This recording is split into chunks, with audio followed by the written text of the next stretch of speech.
Ladies and gentlemen, we are live from the Isle of Man in the UK.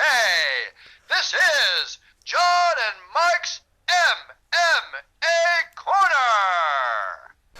I am joined right now by Half the Battle host Daniel Levi. Thank you very much for joining me, my friend. I listen to your work, ladies and gentlemen. I will be putting Daniel's links, so to speak, in the description, so you can all jump on. If you're listening to this on YouTube, there'll be little the little links to go to his audio podcast. But Daniel, thank you for joining me. Thank you for coming on.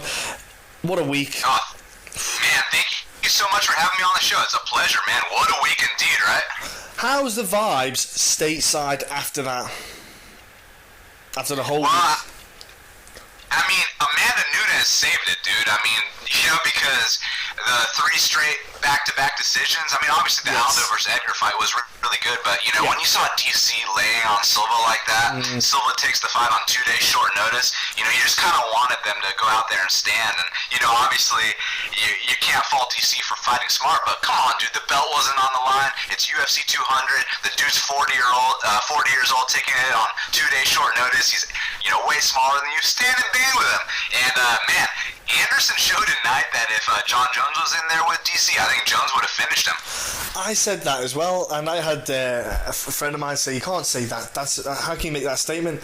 And I was like, well, there is external factors where DC probably he said he had a tough weight cut because of all the mental stress, and maybe he wasn't the same DC, but at the same time, I was the same as you, mate. Everyone jumped on John Jones's back after the OSP fight and said, DC would have beat him, and I looked at this one and went, well, John Jones would have beat DC in that fight, so it's kind of like 1-1 if you want to if you want to talk on a mental state, if you want to talk like that.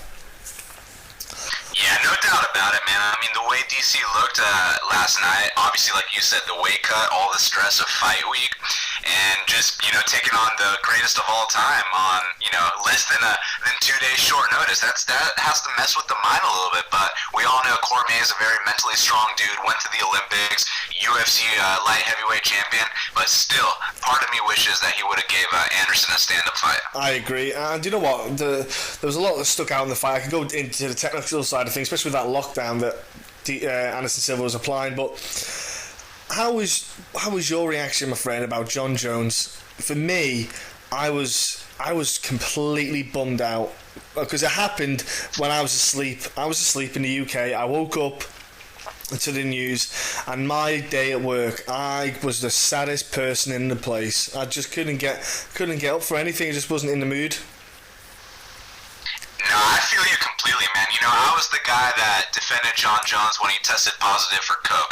I was the guy that defended John Jones when he crashed his car with 2 women in the back. I was the guy that defended John Jones when he went to jail on fight week.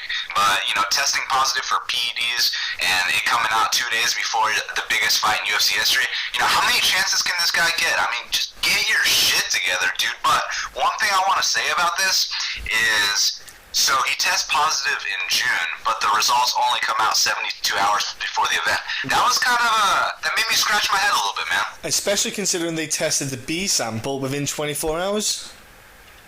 Yeah, it's funny. I was on my buddy, the Clown Kid show before the Bald Man Speaks last night, and I was talking about how, this guy wrote a tweet saying, Jeff Novinsky just wants to, make himself part of the show, and then out of nowhere, Lance Armstrong commented on that tweet. Like, it's like he searches Jeff Novinsky's name, and he's like, I 100% agree. Yeah, Lance and Jeff get on well, but then again, we don't know what. For example, I find it hard to have a go at John Jones yet because of the whole Yoel Romero situation, with Yoel Romero testing positive, but then it was a supplement, and then it was shown that they did they went off to the shop and got a random tub or whatever it was, and it showed that it had it in there. I kind of sit there and go, let's see what it is that John Jones is actually getting done for, because he said he can't pronounce it, but he could. I guarantee once they said it to him, that word will be in his brain 24/7. But look, no doubt about it, man. And I hope they go the the tainted supplement route because, look, he's got Malky as his manager, who is one of the best in the game, and not just getting their fighters endorsements, but getting them out of situations like this. You recall the Yoel Romero situation. You know, his fight with Jacare, it hasn't been turned to a no contest. It's still a win because they were able to do take the tainted supplement approach. And I truly hope that John Jones does the same thing too. You know, turn that 2-year suspension into a 3 to 6 month suspension, just like Tim Means did. You know, Tim Means did what you said, where he called USADA and was like, look, this is what I took. And then they go to the GNC, they pick up that exact supplement, they test it out, and it was like, oh, so it tested for what you tested positive for. I guess you're all good then. It really was a tainted supplement. So I truly hope Malky Kawa, takes care of this, and I believe he will, because I want to see John Jones versus Daniel Cormier. I want to see it. And a lot rides maybe on it being at Madison Square Garden now, because depending on what happens with this. But also, I think USADA need to speak to the UFC, because I know that if you're in the UFC and if you want to take any supplement, you can call up someone within the UFC, whatever department or wherever it is, and you can say to them, hi, I want to try, let's say, BSN, pre-workout, no explode, and is it okay to do that? And they have a list of everything that you can take, and if it's not on that list, you shouldn't take it. And USADA need to maybe correlate a bit more with the UFC and say, look, here's our list of what they should be allowed to take, and then maybe update the fighters. I don't know, but at the same time, I hope that things get worked out and things get cleared, because John Jones and DC is a fight that needs to happen, and John Jones needs to be in the UFC. Let's not talk about John Jones too much, because, bro, like I said, mate, there is 3 fight cards to just quickly go over, a handful of fights that just stood out. And the Rafael dos Anjos and Eddie Alvarez card, in its own right, had some absolute cracking bouts. And we've got to say, our boy Belal Muhammad, my friend, he put on a warrior fucking spirit against Alan Jouban. Oh man, to make your UFC debut against a guy like Alan Jouban, I mean, Alan Jouban's no slouch. No. Alan Jouban comes to fight. Alan Jouban is experienced, and Belal Muhammad went out there, and not only did he go out there and put on a valiant effort in his UFC debut, we all know those UFC debuts, the jitters. It's no fucking joke out there. And he went out there. I truly believe if this was a 5-round fight, he would have finished Jouban in the 4th. And I also truly believe if Belal Muhammad wasn't fasting because of Ramadan, he would have had the strength to finish Jouban in that 3-round fight. But props to both warriors. They're 2 guys that I thoroughly enjoy watching, and I can't wait to see what's next for them, man. Yeah, me too. I was super impressed, considering, like you say, he was on Ramadan. He said it doesn't make too much of a difference, but it does make a difference, and it made a difference. Yeah, I think he's obviously going to have that positive mindset. The last thing you want to do is have that on your mind when you're getting ready to fight, and especially it was such a big week in the fight game as well. Also on that card, the kind of performances that stood out, there was various ones, especially considering the card started with like 5 submissions in a row, and it was just insane. Like, that was fantastic. I was literally drooling at the fact that those fights were like that.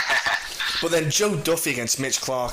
Now I thought Joe was going to win. Rephrase that. I knew Joe was going to win. There was no doubt in my mind, but I didn't expect him to win that well.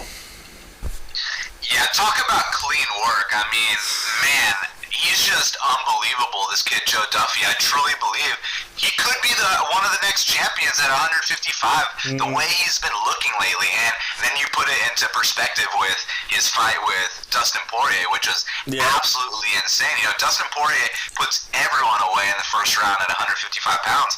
And, Joe Duffy hit Poirier with his biggest shots, which would have put out anyone else in that division. Somehow Poirier, he weathered that storm, which is a very hard storm to weather. Not a lot of guys are going to weather that storm, man. You know what I mean? So Duffy, the sky's the limit for this kid. Now that he moved to TriStar, obviously his submission game is truly on point. Everyone talks about his boxing. I mean, his kicks, dude. You see that front leg high kick he threw? Oh. I know it was only a 25-second fight, but it was absolute perfection. And the feints that he was doing with Mitch Clark, he got Mitch Clark guessing. Mitch Clark had no clue when Duffy was going to fire, and then when he threw that straight right, he floored him. So unbelievable performance by Joseph Duffy. It was like when he fought Jake Lindsay, that Joe Duffy made his debut against Jake Lindsay, and that kick and the combinations and the movement, it was almost reminiscent of that again, really. And look, like I said, Joe Duffy, he's still just going to keep crafting his game and growing. And the thing is, it's the 155 division. Everyone can almost pretty much beat everyone else. Look at the main event, Eddie Alvarez, Rafael dos Anjos. Pretty much the majority of the people, unless they were friends with Eddie or had some kind of relationship with Eddie in a friendship kind of way, most people were going to bet their money on Rafael dos Anjos to win. But Eddie Alvarez going in and absolutely murdering Rafael dos Anjos. I was literally, I couldn't even talk during the fight. My jaw was just open. I was flabbergasted. And Eddie just had this just venom in him in that fight. It was absolutely insane. Dude, you know what's funny about that fight? It went exactly how I thought it would go, except I thought Rafa was going to do that to Eddie.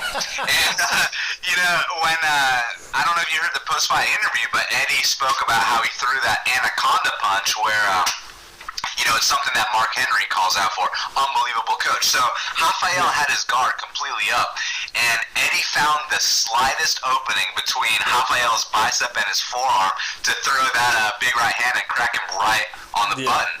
And, when Mark Henry, if you watch the countdown shows, this dude, Mark Henry, he's an absolute boss of a coach. He's got this mansion, and in the basement, he's got all these combinations written down on the wall for his fighters that he calls out during the fight. So for the Eddie fight, he's like, anaconda, and then he throws that punch. With Frankie yesterday, even though Frankie didn't get the victory, he was still, he's shouting out, Jersey, Jersey. So they got all these code names for their attacks. And, man, I truly believe Mark Henry's one of the best coaches in the game. And props to Eddie Alvarez to overcome everything he's overcame, all the shit he went through. I remember back when he was trying to get out of his contract with that other league, and I was screaming out, this is funny. So I was at this event out in my hometown in Atlanta. This dude, Alexander Shlemenko, was fighting Michael Falcao for the title at that other organization. Yeah. And between, after he got the finish, before he's about to do the interview, I scream out, "Free Eddie Alvarez!" And then Eddie Alvarez heard it. He's like, "Hey, shout out to the drunk guy that just called out my name." I was like, "Dude, he heard it! Oh my god!" And then, so Free Eddie Alvarez worked, and now he's the UFC lightweight champion. And he is, look at that, people. He went from bully beatdown to the UFC title. That shows it. Anything happens. But Eddie is a guy who's been around. He's done everything. And it shows this year. In fact, the past 2 years. Look, you got Robbie Lawler as well. He went away, came back, and is UFC champ. Michael Bisping, another one who you wouldn't think he was going to get a title, then he's got it. Eddie Alvarez is another one. These people who they just keep knocking. They don't stop. They just keep going. They keep going. They just have that perseverance in them because and that belief. It's inspiring to see it when they win. It's really inspiring, I find. Oh, no doubt about it. When Bisping won the title, it's not just how he won the title. He knocked out Rockhold in the first. It's who he did it against. People were saying that Rockhold was one of the top 3 pound-for-pound guys. Rockhold finished Chris Weidman, which no one had ever done at the time. So to go out there, and he beat Bisping the first time they fought and dominated him. So Bisping takes this on 11 days short notice. He showed that anything's possible. Big inspiration for everyone, for all the fighters that have been through all the ups and downs, and they might start to question their careers. Bisping is a guy you can look up to and be like, hey, he went through every setback imaginable. One doesn't simply come back from the Dan Henderson knockout that he faced, that he suffered at UFC 100. But not only that, he faced many more setbacks after that. The eye surgery, the Kennedy fight, the Vitor fight. So to come back from all of that adversity and now, be holding that UFC 185-pound title, I got nothing but admiration for Michael Bisping. He's the fucking man, dude. Yeah, absolutely. I tip my cap off to him. And even I'm from the UK and British Isles. Even I was thinking, Rockhold's got it, and he just blew me away with it. But this card, mate, honestly, if you had UFC Fight Pass, ladies and gentlemen, I've got to say, you got your pennies worth on the UFC Fight Pass for all the amount of fights they had and the quality in some of them. But if we go to the Ultimate Fighter card, now I don't know about yourself, but I don't follow the Ultimate Fighter these days. It's, in my opinion, I don't think they need the Ultimate Fighter because there's that many promotions, there's that much exposure and media. Like when they first had the Ultimate Fighter, it was a way for them to find talent. They don't need to find it now. It's already accessible for them. So I'm not really a big fan of the Ultimate Fighter, but they had the card on. There was a handful of good, interesting fights. Like, for example, Jingalang, who is a cracking name to say anyway. I call him Jingaling. Absolutely starched Severe. Then you had Kevin Lee. I couldn't believe how quickly he finished Jake Matthews in that round. I thought it was going to be like 3 rounds, decision. The pair of them were just going to really test each other. But again, they're young, promising kids. I think Jake Matthews has still got a lot to learn the game, and he's such a talented guy still. He's so young as well.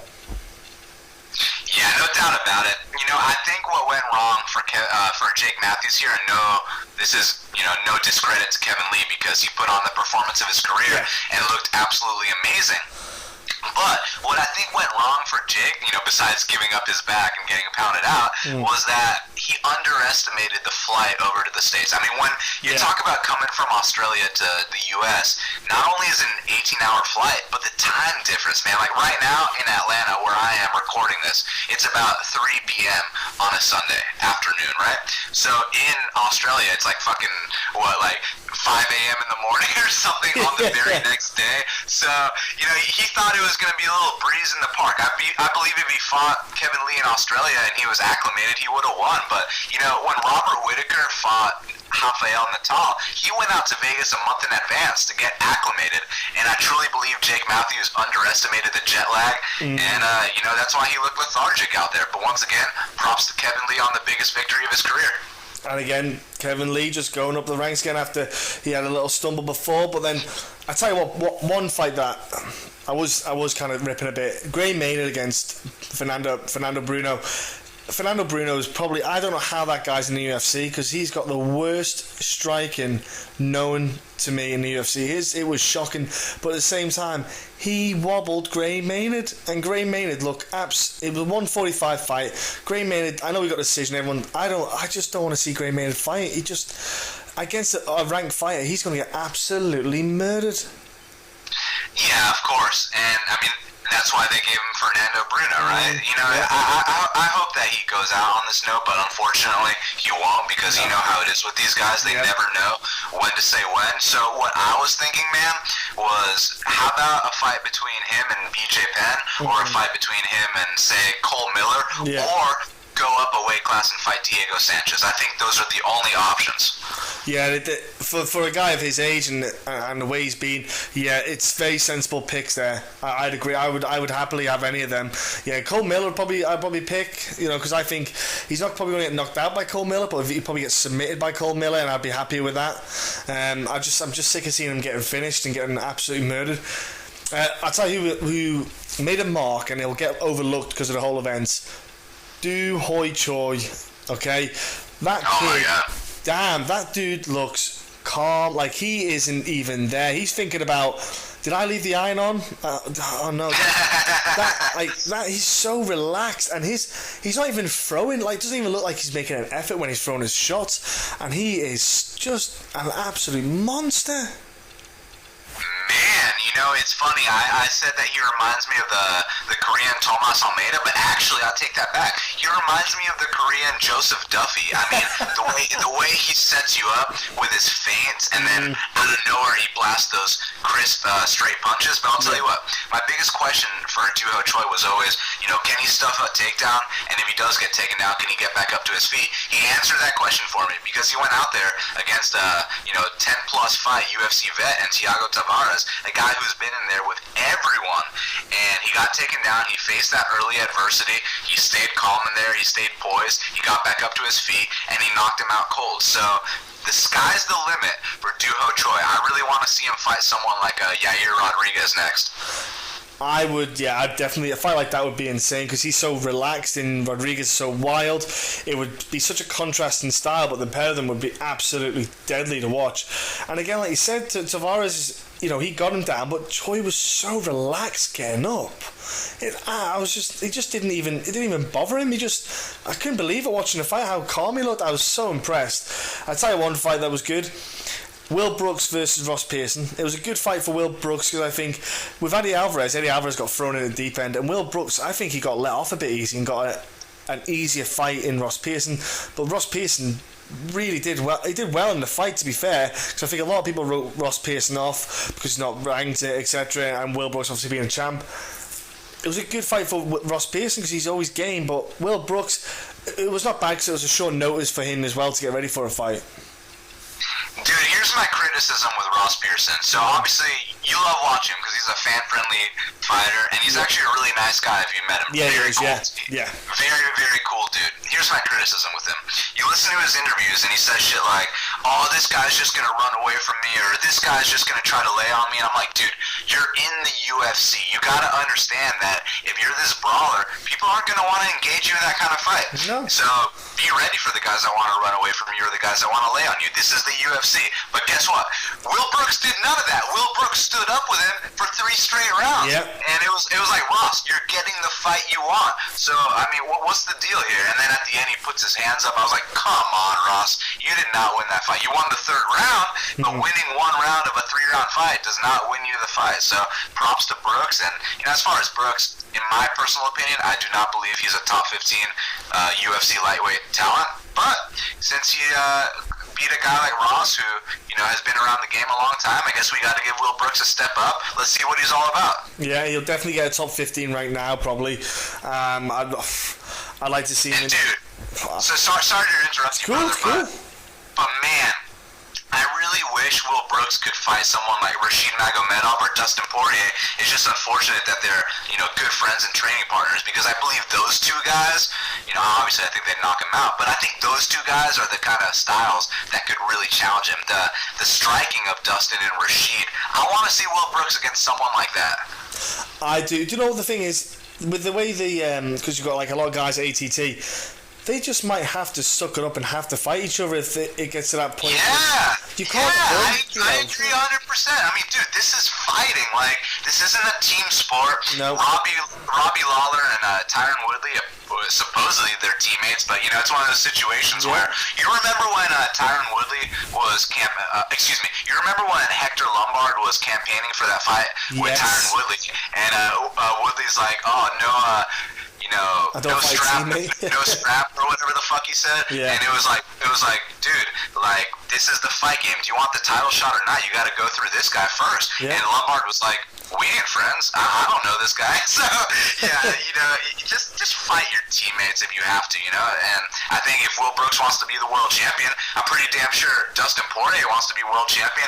And I'm also sure Rashid Magomedov wants to be world champion. Well, you're all in the same weight class, so let's figure it out. Let's see who the best is. What if they're all in the top 5? It's tough, you know. They've got to fight each other. Then, like for example, I suppose you could have. I'll tell you what would be a good one because of rivalry would be Michael Johnson being a Blackzilian.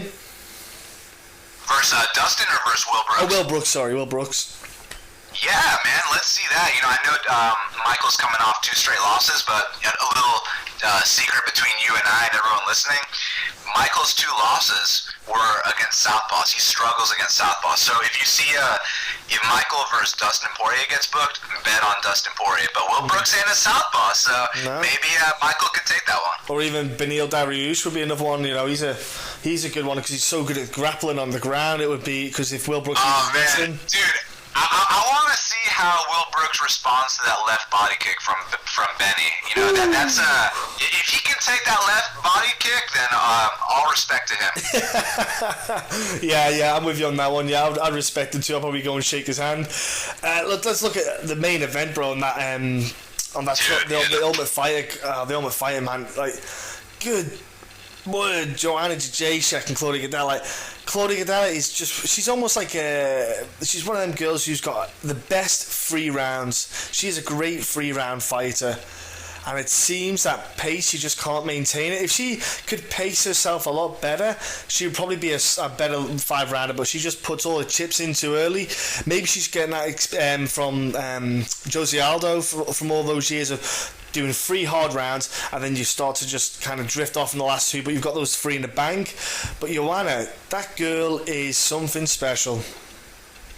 Oh my God. You know, I gotta say, that is bar none the best women's MMA fight I have ever seen in my life. That was an unbelievable fight. You know, not only did Joanna do what she what she does in the last 3 rounds. But listen, the adversity she overcame early on, lots of people would have quit. Lots of people would have looked for the ref or the door. You know, if they get dropped by that elbow or get dropped by that jab, get taken down the way she got taken down. You know, I mean, she showed the heart of a champion, that grit, that determination, and then to be that fresh in the last 3 rounds was just unbelievable. Joanna is truly a staple of this sport, and I can't wait to see what she does next, man, because, I mean, that was just unbelievable. Yeah, it's almost, I felt I was like watching the UFC heavyweight division. Joanna's like the Cain Velasquez and Claudia's the June Dos Santos from a few years back, where it's just them two at the top and everyone else is just a distant third. I'm like, because I just don't know. I sit there and think, well, who's going to beat Claudia then? Who else is going to beat Claudia? And obviously they're going to skip Claudia now because whoever fights Joanna next. I don't know if they'll do Joanne Coldwood. I don't think they should. I know Joanne Coldwood's asking for it, but how about this? How about Jessica Andrade? Look, I know she's only on a 1-fight win streak, but think about this for a sec. She dropped down 2 weight classes, right? She went from 135 to 115, and that performance she had against Penne. I know Penne, it was Joanna's corpse. You know what I'm saying? It was the ghost of Penne, but still, the way she fought, I think that's the kind of fighter that needs to fight Joanna next. I'm truly curious to see if Jessica Andrade can bum rush her and potentially knock her out, because look, we saw Joanna get dropped in her last fight twice, so we know that she does have the heart of a champion, but she might be a bit chinny. All those Muay Thai wars, all the wars in the gym, and now all the wars in the octagon. So if Jessica Andrade can tag her with her power, I mean, she's a little bulldozer. She could be the one to do it. My question is, you know, if Joanna can weather that initial storm, will Andrade slow down? Because at 115 she looks amazing. So, dude, that's the fight I want to see. Andrade versus Young Jacek. I want to see it too. I'll be honest. I watched Jessica Andrade in Manchester against Rosie Sexton, and you could, like, that was another murder. And to be fair, I watched Joanna Jacek against Rosie Sexton, and that was another murder. But like, you could hear how hard Jessica was hitting. I was to be fair, I was only third row from cage side, but it was the noise she was making, and the whole crowd was silent, just watching this murder go on. And like, everyone was cheering when it was going a bit wild, but at the same time, you're just sitting there going, is that referee not realising that he can stop the fight? Because it was just a murder, and you think, like you say, mate, down at 115, she is one scary woman. I love now the fact that they've added her into that division. It spices things up a lot more, bro. Big time. Absolutely stoked for it, mate. UFC 200, right? To be fair, the preliminary cards, I expected the Miller-Gomi fight. I expected Gomi to lose. I just, after watching that Joe Lozon bout where he looked a shell of himself, I just didn't see it going any other way for Jim, other than Jim Miller win. Yeah, no doubt about it, man. I mean, going into this fight, the only options were Miller by submission or Gomi by KO. And then Miller takes his back, so we all think, oh, he's about to choke him out. And then he just went ahead and took the ground and pound route. So much respect to Jim Miller. You know, this dude's both these dudes, they're staples of the sport. You know, I hope Gomi hangs him up, but I know he's going to get a nice little retirement check in the mail. I mean, the guy, former Pride lightweight champion, all the wars, he's given everything to the sport. First man to make that walk at UFC 200.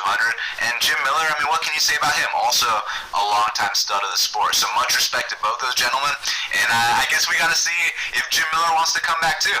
Yeah, exactly. Yeah, does Jim Miller just take that win and go out with a win? I would like him to just go out with a win, but like you say, mate, sometimes that itch, it's just too good to not scratch. Look, that let's again, Lozon. I think Lozon beating Sanchez was the biggest surprise in the way it finished that quick. I can understand Sanchez going down after a third round war, but does that just symbolise that Sanchez is maybe that's it now? He's, you know, that's like, because Lozon, you only need like a minute and a half or something to finish him. I just couldn't believe it. Oh yeah, that's definitely it for Sanchez. But like we talked about earlier, man, these guys never know when to say when. And when you've put on the kind of wars and given the kind of fights that Diego Sanchez has given, you know, you can't deny that guy if he wants to come back for one more. But the thing is, man, I was talking about it on my show, there's always going to be that time when the guy with the iron jaw finally goes down. You know, you recall Chuck Liddell. Yeah. You know, he used to be the guy that, you know, you can hit him with a baseball bat square on his chin, and then he'll smile at you and throw an overhand right. And then eventually, you know, he starts getting knocked out by Rich Franklin's broken hand with a half punch. So once the chin goes, it never recovers. And Diego Sanchez's chin finally went. And even then, he didn't go down to the ground. He was out on his feet. Didn't know where the hell he was. Yes. But even then, he remained standing. But here's the thing, man. If he keeps on going, it's going to get worse. You know, he's going to start getting laid out stiff and stuff like that. So they need a hand-picked matchups for him. And I mean, this was a hand-picked matchup because it's two legends in the sport.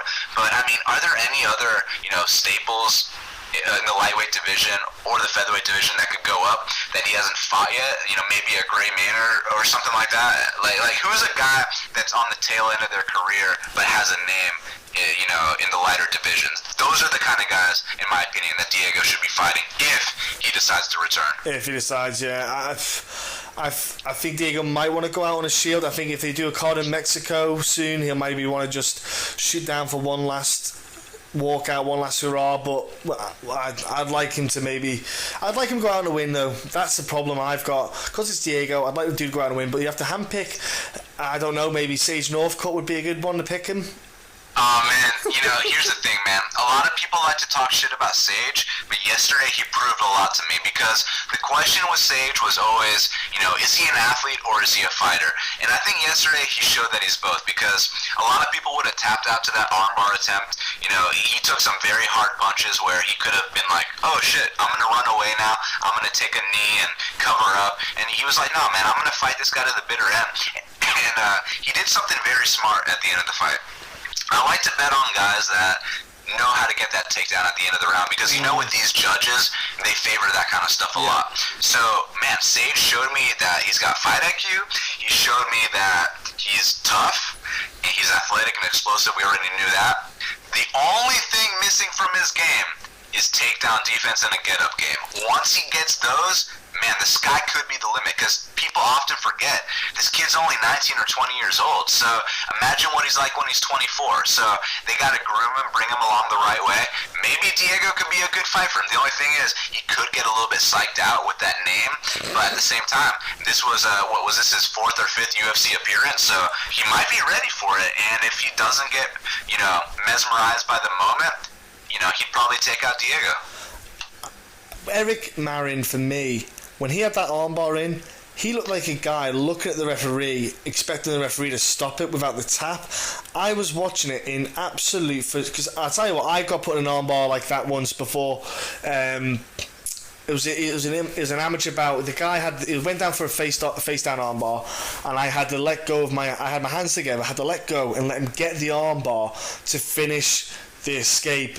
And it was similar. He had a good crank on, but as I was rotating around, it went off. But at the same time, Eric Marin did not look like a guy who wanted to snap Sage's arm.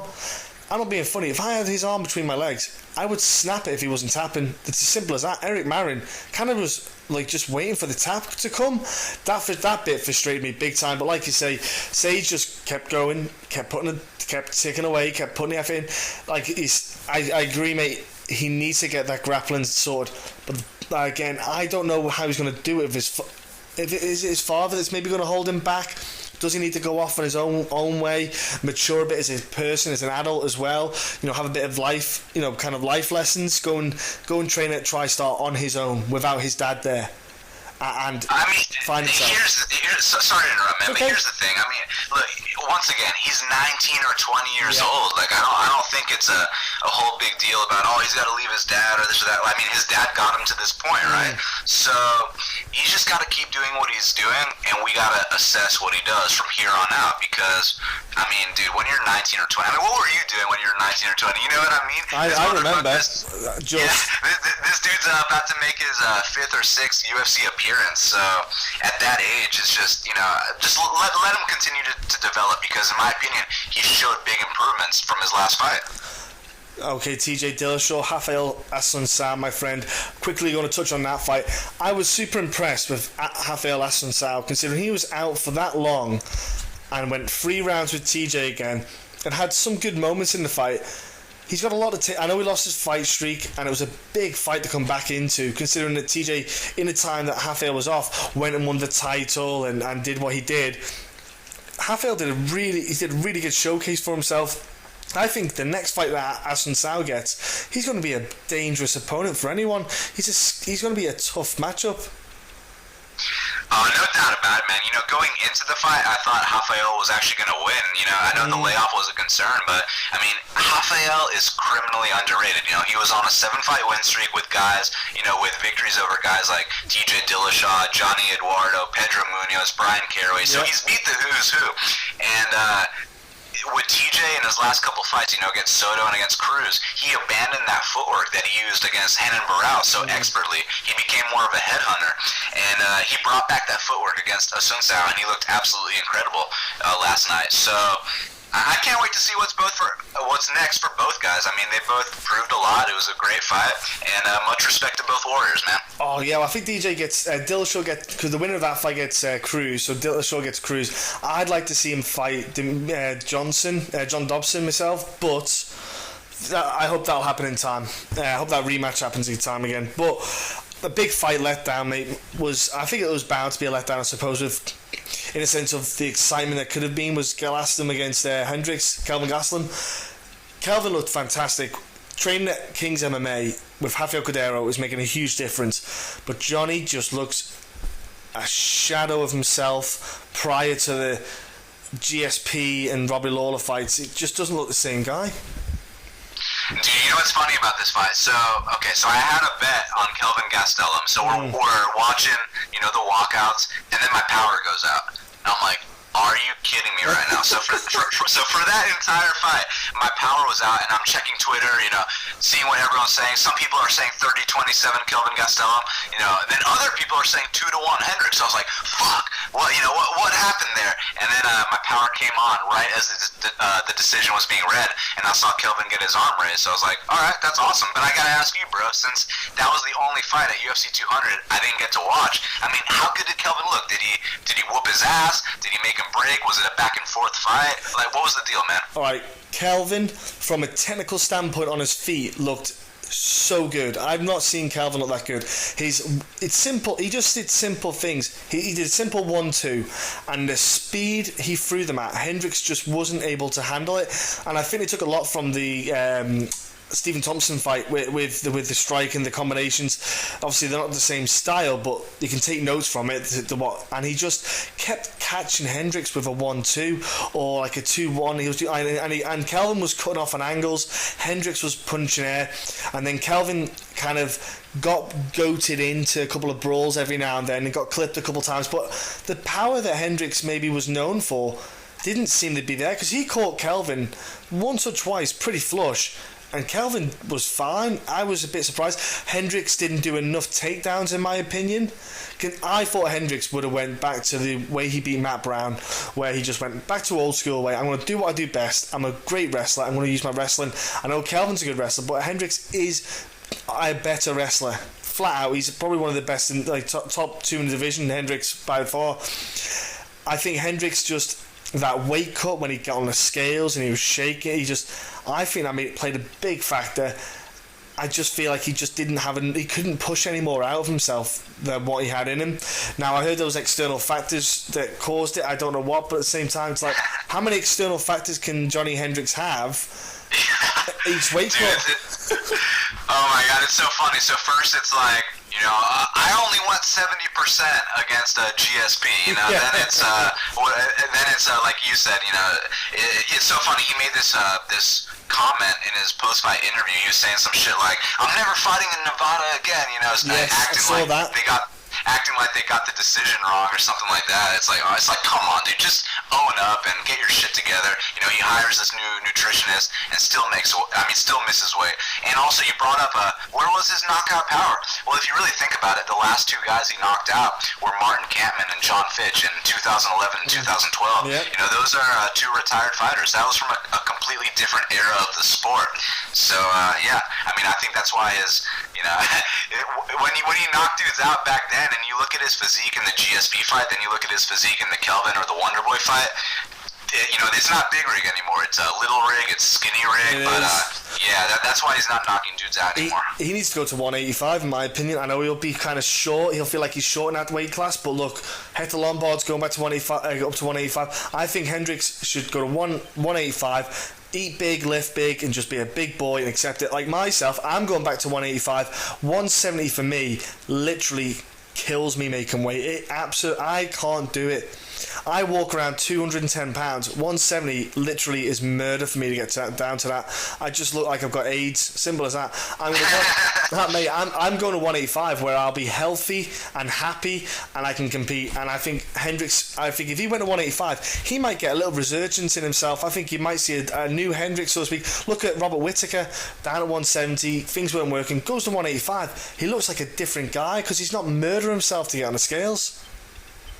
Yeah, no doubt about it. I mean, Robert Whittaker is an excellent example, and so is Dustin Poirier. Yeah. You know, they were guys that got wobbled when they cut too much weight, but now they went up, a weight class. They put on 15 extra pounds of water. They got 15 extra pounds of water in their brains, yes. And it makes a world of difference, as you can see in their performances. They're both top 5 guys. I know Poirier is like ranked number 10, which is total bullshit in my book. He's top 5. He's a top 5 lightweight, and I think Whittaker's a top 5 middleweight. So, but the thing here with Johnny is, I kind of think he's at the tail end, man. I don't think it's a case like Robert or Dustin, where they're both young.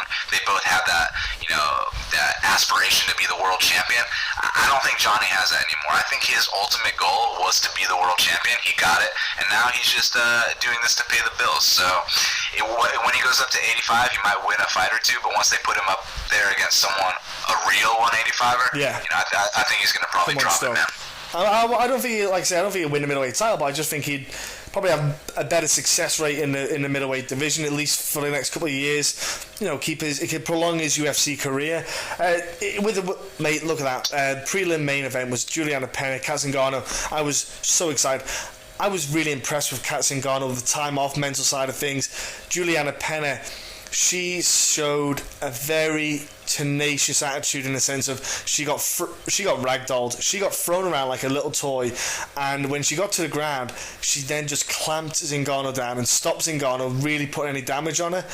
She looked very mature, and then she just started to really, you could tell the time off for Zingano was kind of playing a factor, and Pena just stepped it up again. She looked really good. I was super impressed with the fight itself. It was one of my favourite fights on the card. Oh yeah, Pena did the thing, huh? I think that she should probably challenge Amanda Nunes next for the title. The thing with Juliana Pena, not the most athletic, but she wills herself to victories. It's kind of like her teammate Michael Chiesa. You might whoop on her or him up front, but eventually, if you make one mistake, they'll take your back and they'll make it a very long night for you. So, yeah, I want to see Juliana versus Amanda because I'm curious to see if Juliana can weather that early storm and do what she does, which is will herself to victory. Because if she can't weather that early storm, as you saw last night, it could be an early night. I agree with you. And Kat Zingano, again, I don't think her stock has fell that much. I think she'll, I look forward to watch. I would like to do the rematch with her and Tate, but again, we don't know how long Tate's going to be off now with that nose. But I look forward to it. Maybe Zingano might get the winner of the Holly Holm Shevchenko fight, though. To be fair. Yeah, I couldn't have said it better myself, man. I actually think there's a good chance of an upset in that one with Valentina. She was plus 350 last time I checked, which is kind of disrespect when you consider the matchup of two high-level strikers going out there against each other, and it's a 5-round fight. And you recall the 3rd round of Shevchenko versus the current champ Nunes. She really put it on her there. So if she picks things up in the 3rd round, imagine having the championship rounds with you. And I've always thought Holly Holm was a bit overrated, and I think that Valentina, hopefully she goes out there and proves a point. So we'll see, man. Cain Velasquez, Travis Brown was pretty much what everyone expected. I don't think there was any surprise there. I've said it for a while. I think Brown needs to go, leave Glendale, and get back to Winklejohn and Jackson and Winklejohn's and train with like top guys, big guys as well. Because I don't know who he's training with down at Glendale. As much as you have Ricky Lindell, who's helping him with the wrestling, he's an amazing coach. Don't get me wrong, great wrestling coach. he's not a heavyweight. So where's Travis Brown getting this heavyweight kind of high level heavyweight training partners and stuff? Well, dude, here's the thing. The fight starts off, and Travis Brown lands a clean right hand. Yeah. We're like, damn, son. And then after that, he never threw a strike ever again. No. And with Cain, it's funny because going into this fight, he hadn't won a fight since 2013. I made the joke, even though it's a fact, but I said it as a joke that GSP got his arm raised more recently than Cain, But so Cain goes out there, and I was thinking, after all the knee surgeries, after all the back surgeries, he's not going to be able to come back with the same pressure. And dude, not only did he come back with the same pressure, he came back better than ever. To throw those spinning wheel kicks, and you're a heavyweight, to add those tools to your arsenal, I was like, damn, son, like this motherfucker is getting better. And not only that, if Travis Brown wasn't 6'7" or 6'8" or whatever he is, I think Cain might have knocked him out with that spinning heel kick. Yes. Whoever he fights next is going down with that kick. Yeah, I think as well. I think Cain didn't realise how big Travis was when he threw that. He kind of went, yeah, I maybe just aim for his shoulder next time, because he wasn't going to reach that. But like you said, I was so happy for Cain as well, in the sense of, like you said, mate, he had all those injuries, and he could have easily went into that fight, and his body could have just went, no, we've had too many injuries, we can't just keep doing this. And he just looked like he took the right time off as well to recover and go be a monster, really. And I was so impressed by his performance. I was happy that he looked fit, he looked healthy. I just hope now he stays healthy, especially for the heavyweight division. If he stays healthy for that, he's a great addition. If he might, I don't know if he'll get the winner of Stipe Miocic and Alistair Overeem myself, because Brock Lesnar returned, and if Overeem wins, I would not be shocked if they did Brock and Overeem if Brock wanted to come back. Yeah, I mean, that wouldn't surprise me either. I personally don't think Brock would take that fight, but yeah, I mean, whatever they decide to do, man, I'll be tuning in. Yeah, I will be too, mate. It's definitely one to look out for. Let's look at Jose Aldo, Frankie Edgar. Wow, how good did Jose Aldo look in that fight? He looked calm, precise. He did not go out there like he had done over the past few years, 3 rounds of hell and just make it through the last 2. He was so calculated and precise. I think that knockout by Conor was the best thing for him. Man, I mean, dude, the way Jose Aldo performed last night, in my opinion, it was the smartest performance of his entire career. Because what he would do out there, we all know that in the past, it's like, oh, Jose Aldo looks like the pound-for-pound best fighter in the first 2 rounds, and then he coasts the next 3. But this time what he did was he took off the first 3 minutes of every round, and he let Frankie do his little thing, and then he'd come back and steal the ends of all the rounds with hard punches. He stuffed every takedown, and man, like I said, that was the smartest performance of his career. I think if he fights McGregor again, I got McGregor there, but man, props to Jose Aldo to overcome such a devastating knockout. Coming into this fight, I was like, dude, he's returning way too soon from that knockout, and he proved me wrong here. And a little funny fact, the scorecards were exactly the same as the first time they fought. Oh my word, that's nuts to think that. And I think that fight was a lot closer the first time round, and this time it did. Like, Frankie was the aggressor. If you look at it from a technical standpoint, if you're judging it just by the scorecards, Frankie was always being quite aggressive compared to Aldo, but the damage was all Aldo and the output was Edgar, and I was thinking the judges might have got it wrong, and if they did, I could have understood why they maybe misread it, but they got it on point, and Jose Aldo looked amazing. I don't know what happens for Frankie. Frankie versus Max Holloway, I think that's a potential one they might do. Or Frankie talked about and hinted at 135. Maybe he goes down to 135 and has a little play around there. Yeah, you never know, man. I mean, I thought Frankie was about to be the third 2-time division champ in UFC history, along with BJ Penn and Randy Couture. But he still has that opportunity if he decides he wants to cut the extra weight and go fight a guy like Dominic Cruz. That would be a very intriguing matchup. My question is, can he actually drop it at this point in his career? He's 34, 35 years old. He is getting up there in age, but he's an absolute warrior. So we'll see if he wants to stick around at 45. But if he decides to go to 30s, 35s, I respect his decision, man. I wish I watched the next fight on mute. I wish I'd watched Daniel Cormier and Anderson Silva on mute, because the crowd...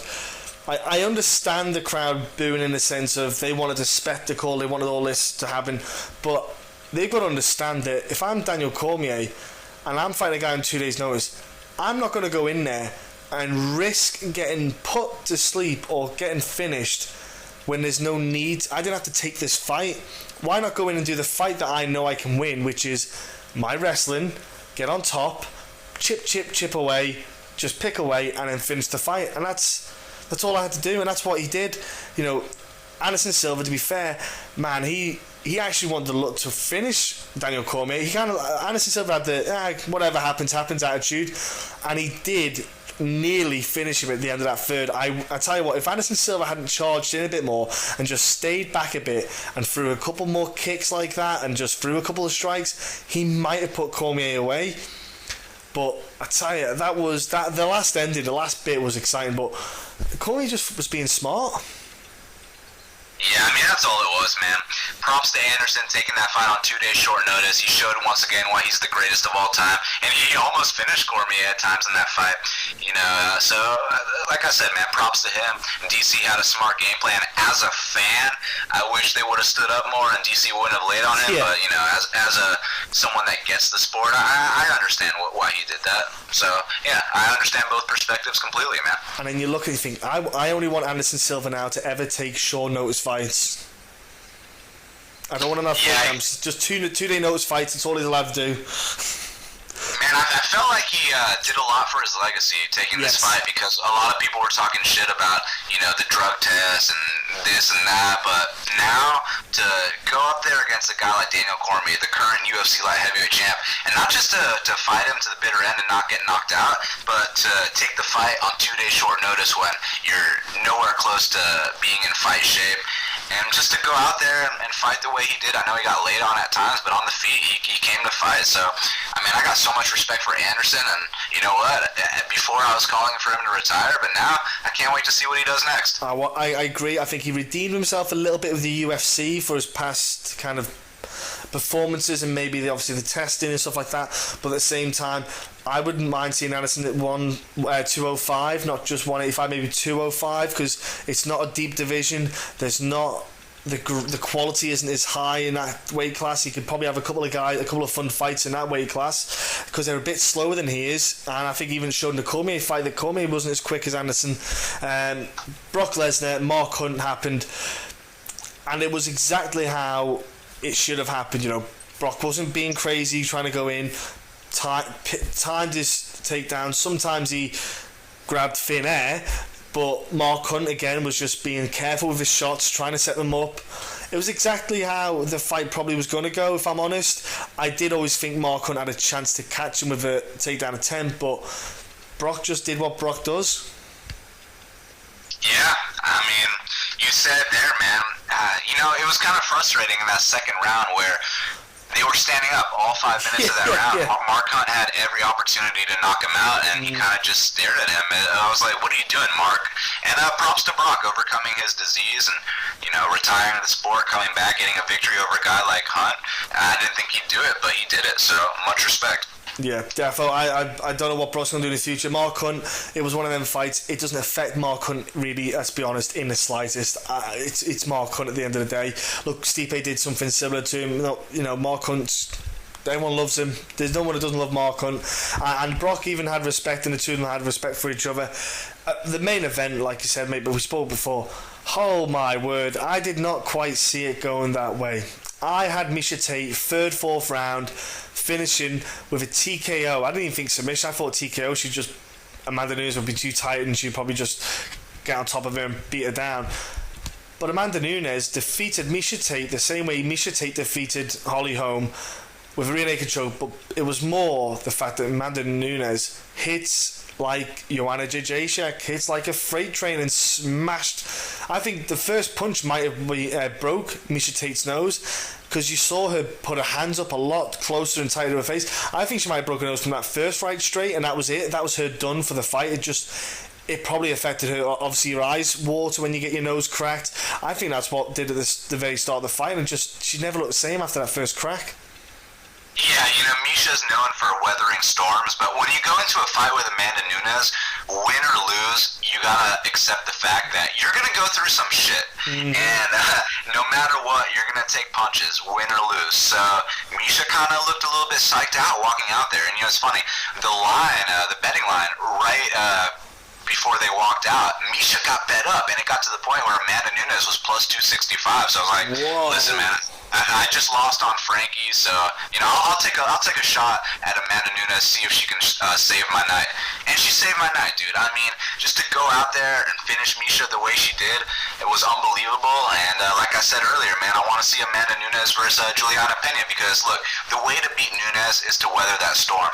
And who's tougher and grittier in that division than Juliana Pena? So it's so intriguing to me. Can Juliana weather the storm? Is she going to get finished early, or is she going to come back in the later rounds and put it on Nunes? That's the fight I want to see, John. I agree. I'm with you as well, mate. And as well, the bantamweight division, when Ronda's gone, that belt doesn't stay long in anyone's waist. It just keeps jumping around. There's no consistency, so it's almost like there's just, and it's like anyone can beat anyone. So I would not put it past Juliana Pena to beat Amanda Nunes the way the things have gone. Oh yeah, you can't count anyone out in this sport, especially in that division. Like you said, the way the belts have been switching, the way the styles match up, you just got to take all those things into consideration, and anyone can rise to the occasion on any given night. It's all about where they are that particular night. And for example, with RDA and Eddie, not a lot of people called Eddie for the upset. And RDA is known for that pressure. When the bell rang, he didn't walk Eddie down and start throwing that big left body kick. He kind of let Eddie do his thing. So yeah, on any given night, anyone can win. Juliana Pena versus Amanda Nunes, sign me up. Look, mate, that was it was a good UFC 200 for me. It was a good card. I enjoyed it. It wasn't. I don't know if it had the same. I think there was too much pressure probably on it to be the spectacle it was meant to be. Maybe that John Jones DC fight not happening kind of took a little bit out of it. I enjoyed the card. I enjoyed the week of fights. It was fantastic from a fan perspective. I'm glad it doesn't happen every other few months, because I can't handle 3 days in a row, especially in the UK, staying up till 6 in the morning every day and having to try and be a human the rest of the time. But it was fantastic. How would you look at it, mate, from your perspective? How would you sum up the 3 days, UFC 200 as a whole? I mean, it was a great experience, man. I mean, this is why we watch the sport, because it's the best sport in the world, the best athletes in the world, and we saw some incredible fights. I mean, the Joanna Jędrzejczyk fight, the Eddie Alvarez performance, the Joe Duffy performance, and then you come back to UFC 200, you got Amanda Nunes changing her life completely. So overall, I mean, it was a home run. I know that UFC 200 maybe wasn't as exciting as people had wished, but at the end of the day, man, it's still more exciting than any other sport, right? Yeah, absolutely. It's too unpredictable. That's what's so great about it, I think. Man, look, Daniel, thank you very much, my friend, for coming on. I've got to say, I love talking the fight game. I can talk about it probably too much, to be fair. That's why I've got no social life. But Daniel, mate, before I let you shoot off, before we finish all this up, how do people reach out and join you, follow you? Because you do your fight picks, you do the, you let people know about the betting lines. I don't follow the betting lines. I jump online. So, for example, you'll put stuff online. I'll check that out because I rely on you people. Look, how do people jump on social media? Put your links. I'll put your links on anyway in the description. But for people listening right now, go on, give them information, man. Well, first of all, man, thank you so much for having me on the show, dude. It was an absolute pleasure. I'll do it anytime. And for the fans listening, thank you guys as well. You can follow me on Twitter at BestFightPicks. You can go to bestfightpicks.com. And if you want to check out my show, Half the Battle, just go to iTunes, Soundcloud, and YouTube and type in Half the Battle. There you go, you heard it here, folks. Jump on, give him a follow. I already do. I'm telling you all to do it. Again, Daniel, thanks, man. It's been an absolute pleasure, my friend.